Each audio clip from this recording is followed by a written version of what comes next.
ஒரே ஒரு கேள்வி சார். நீங்க யாராவது சந்தேகப்படுறீங்களா சார்?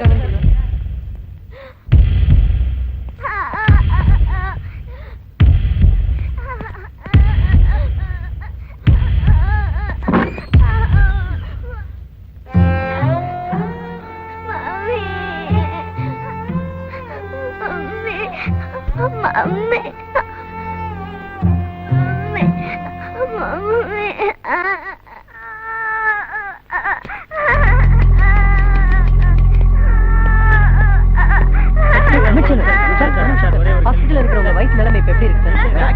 ஒரு நிமிஷம்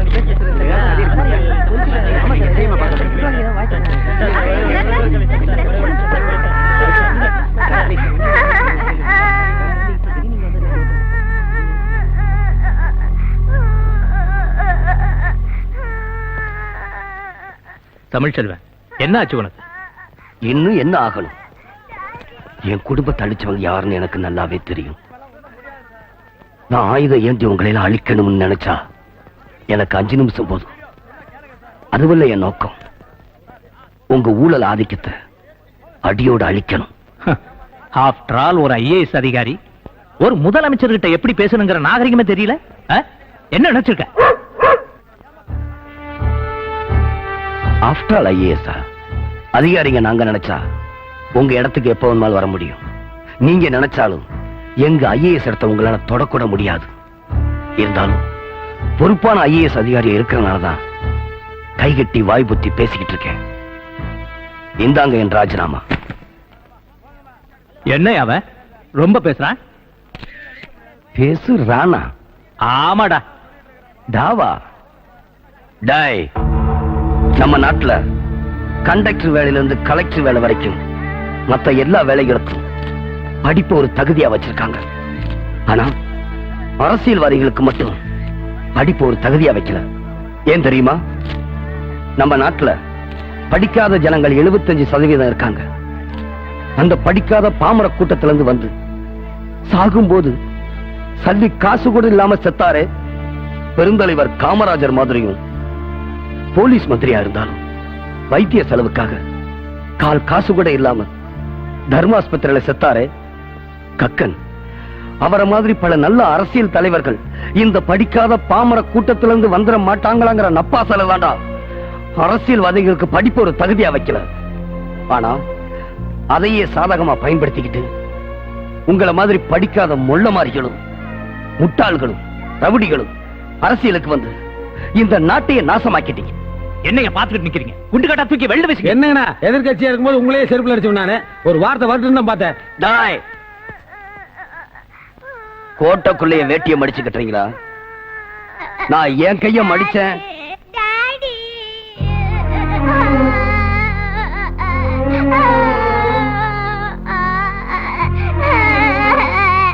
வெள்ளக்காரன் வெளியேறும் போது இந்த கோட்டையில ஒரு சொட்டு ரத்தம் கூட சிந்தல. என் காலத்துல உங்க மேல கைய வச்சு இந்த கோட்டையை கரப்படுத்த விரும்பல.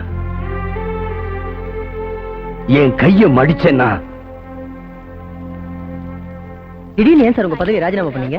இப்ப இருக்க அரசியல் சூழ்நிலையை ஒரு தனிப்பட்ட மனிதனால மாத்த முடியும் நீங்க நினைக்கிறீங்களா சார்? ஒரு தனி மனிதனால மாஸ் ரெவலேஷனை உருவாக்க முடியும். உருவாக்கி இருக்காங்க. ஒரு தனி மனிதனோட ஒரு கேள்வி ஒரு தீப்பொறிக்கு சமம்.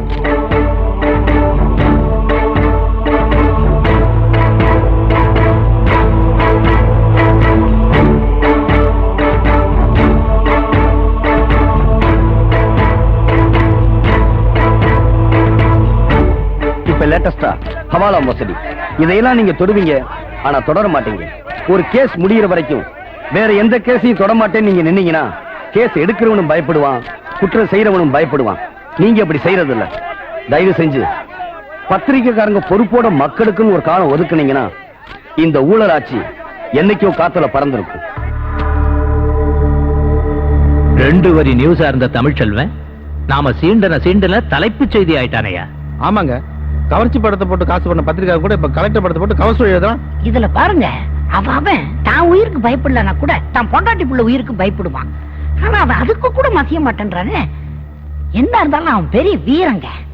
ஏனுங்க இப்படி பண்ண எப்படிங்க? இல்ல நம்ம கட்சி சார்பில் திருச்சியில ஒரு பெரிய மாநாடு நடத்தி தமிழ்ச்செல்வன் பெரிய வீர அப்படின்னு பட்டம் கொடுத்துருவான். சும்மாரியா. ஏங்க அவன் வயிற்றுச்சலோட பேசிட்டு இருக்கான், நீங்க எல்லாம் அவனை புகழ்ந்துட்டு இருக்கீங்களே. இத பாருங்க, காசிமேட்ல நம்ம கட்சிக்கார பசங்க இருக்காங்க, அவங்க கிட்ட சொல்லி கும்பலா போய் க்ளோஸ் பண்ணிடுவோம். கொலையா? Yes, murder. செத்தா பெரிய மனுஷன் ஆயிடுவாயா? ஆயிட்டு போறான், செத்ததுக்கு அப்புறம் தானே ஆகுறான். என்னங்க பணத்தை கண்டெல்லாம் பயந்துக்கிறீங்க? என்னங்கண்ணா? வெடிமுத்து, இந்த முறையாவது கணக்கு தப்பாம பாத்து. அதெல்லாம் கரெக்டா பண்ணிருந்தீங்கன்னா ஒரு 10 லட்சம் ரூபாய் பணம் வேணும். யோ, இப்பதான் கட்சிக்கார பசங்க பாத்துக்குவாங்கன்னு அப்புறம் 10 லட்சம் கேக்குற? கட்சிக்கார பசங்க தானே, நான் என்ன போஸ்டர் ஓட்ட சொல்றேன், கொலையில பண்ண சொல்றேன், கிளீன் மர்டர். இத பாருங்க, செலவு ஜாஸ்தின்னு ஃபீல் பண்ணீங்கன்னா நான் பாத்துக்கிறேனுங்க. ஆனா இந்த கால்நடையை தூக்கிட்டுங்க, அவருக்கு பதிலா அந்த இலாகாவுக்கு என்னை போடும். வெடிமுத்து, இதையா வெடியை தூக்கி என் மேல போடுற? நீ நாளைக்கு காலைல வீட்டுக்கு வா, அந்த பணத்தை நானே கொடுத்துறேன்.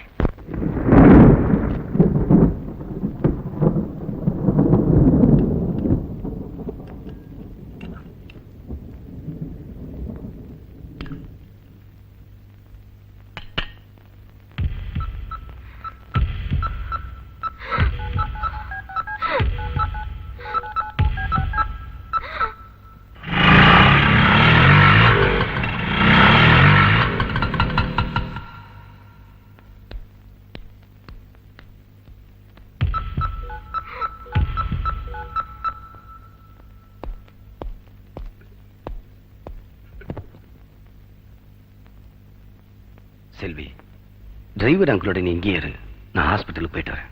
இல்ல டாடி, நானும் மம்மியை பார்க்க வரணும்.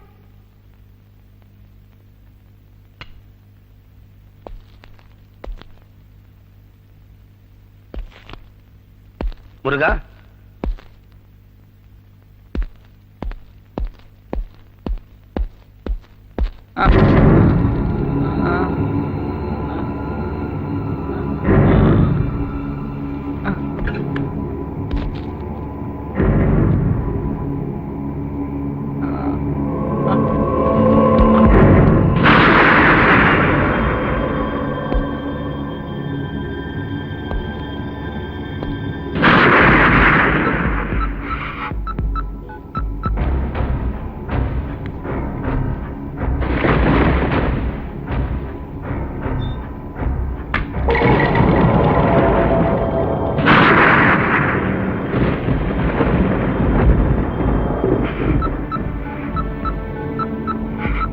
serious situation.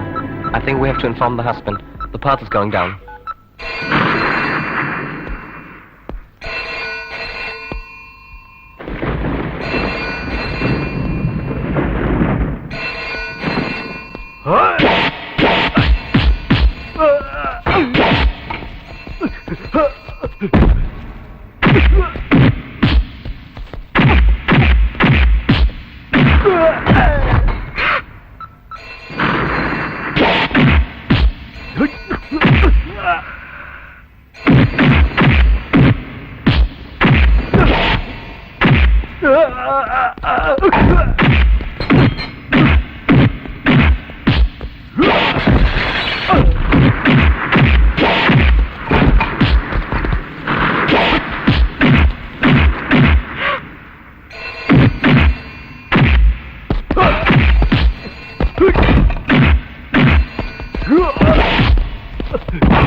I'm sorry, Mr. Tomichevan.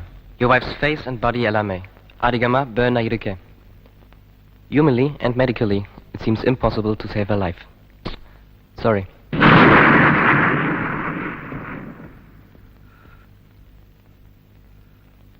Fatima? Fatima?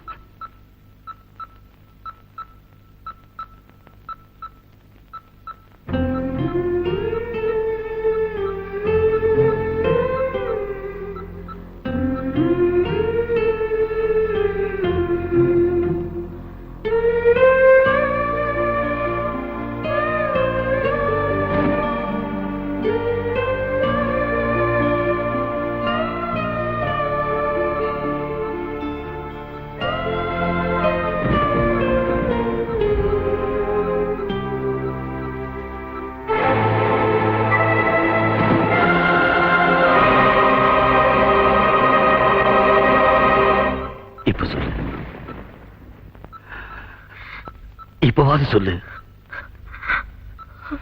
Fathima, மறுபடியும் என்ன கட்டி போட பாக்குறியா? இதுக்கு மேலே நான் பொறுமையா இருந்து எதை சாதிக்க போறேன் பாத்திமா? நீங்க சாதிக்க வேண்டியது நிறைய இருக்குங்க. ஆசிட்டை விட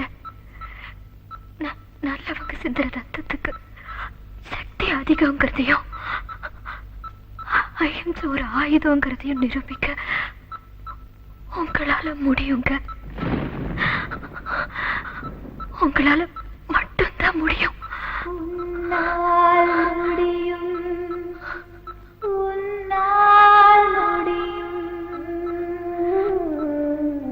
உலகை திருத்த உன்னால் முடியும்.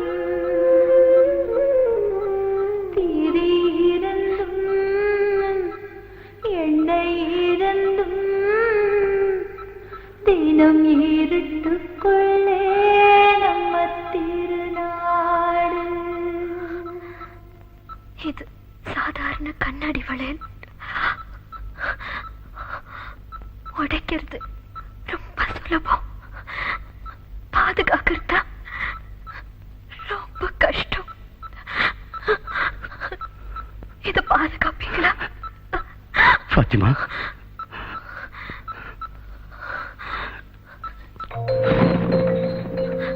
அது மட்டும் இல்லைங்க, நம்ம குழந்தையும் உங்களை நம்பி. ஃபாத்திமா, இந்த வளையல் உடையாம உங்ககிட்ட இருக்கிற வரைக்கும் என் உசுறு உங்களையே சுத்தி சுத்தி வந்துகிட்டே இருக்கும்.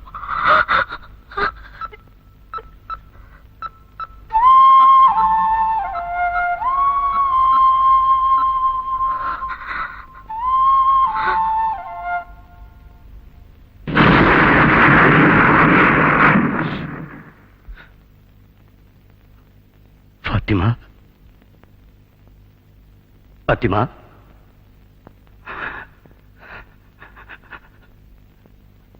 ஃபாத்திமா, ஃபாத்திமா.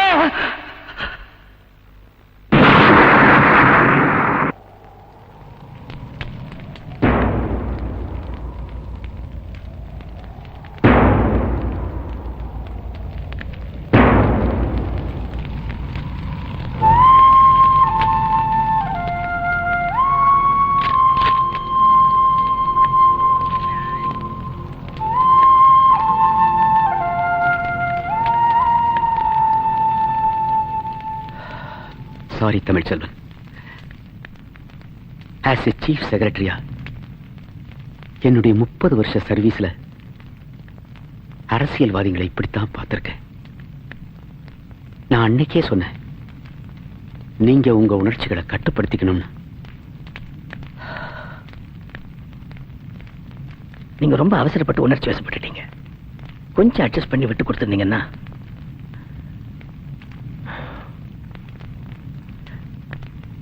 I'm sorry Tamilselvan.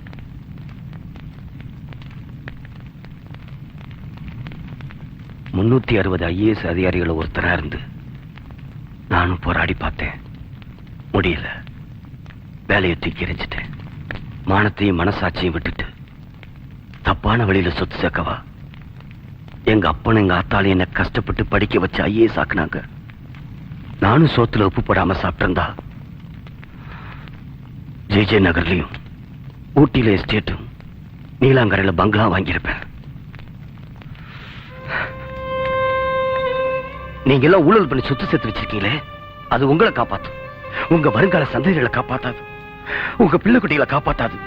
ஏன் இன்னும் நீ சேர்த்து வச்சிருக்கீங்க ஆயுத கலாச்சாரம், ஆசிட் கலாச்சாரம். அந்த காலத்துல எல்லையில தான் குண்டு வெடிச்சாங்க. இப்ப வீதிக்கு வீதி குண்டு வெடிக்கிறாங்க. நாளைக்கு வீட்டுக்கு வீடு குண்டு வெடிப்பாங்க. நாமெல்லாம் அரசாங்க அதிகாரிங்க. எந்த அதிகாரிக்கு இல்லாத ஒரு தனிச்சிறப்பு IAS IPS இருக்குன்னு இந்திய அரசியல் சட்டம் சொல்லுது. ஏன் தப்பான அரசியல்வாதிகிட்ட இருந்து உங்களையும் மக்களையும் பாதுகாத்துக்கிறதுக்கு. ஆனா நீங்க உங்களையும் மந்திரிகளையும் பாதுகாத்துட்டீங்க. மக்களை பாதுகாக்க தவறிட்டீங்க. நீங்க ஊழலுக்கு கோடு போட்டீங்க. மந்திரிங்க ரோடு போட்டாங்க. இன்னைக்கு சுடுகாட்டில இருந்து கோட்டை வரைக்கும் ஊழல். இதுக்கு அரசியல்வாதிகள் மட்டுமா காரணம்? இல்ல, மக்களோட வரி பணத்துல IAS IPS படிச்சோம், சம்பளம் வாங்குறோம். ஆனா நீங்க அந்த மக்களுக்கு என்ன செஞ்சீங்க? ஒரு காக்கா அடிபட்டா கூட அந்த இனமே ஒண்ணு சேருது. ஒரு நேர்மையான அதிகாரி அடிபட்டா பார்க்க வரதில்ல, கேட்க வரதில்ல. பயம், உயிருக்கு பயம். தப்பு பண்ண அரசியல்வாதிகளும் அதுக்கு துணை போற அதிகாரிகளும் ஜெயிலுக்கு போக மாட்டாங்கிறது அந்த காலம். இப்போ அந்த ஜெயில் மக்கள் சக்திக்கு ஒரு பொறி போதும்.